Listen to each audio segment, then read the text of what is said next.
ত্রয়োদশ অধ্যায় কেন্দ্রীয় ব্যাংক।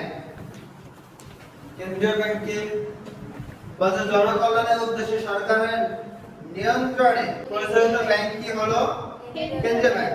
এই ব্যাংক যে কোনো দেশের সরকারের ব্যাংক, মুদ্রাবাজার নিয়ন্ত্রক, অন্যান্য ব্যাংকের ব্যাংকার, নোট এবং মুদ্রা প্রচলনকারীর দায়িত্ব পালন করে থাকে। এক কথা, অন্যান্য ব্যাংকের ব্যাংকার হিসেবে কাজ করে কেন্দ্রীয় ব্যাংক। ঠিক আছে? কেন্দ্রীয় ব্যাংকের উদ্দেশ্য দেওয়া আছে, তার সাথে কার্যাবলী দেওয়া আছে।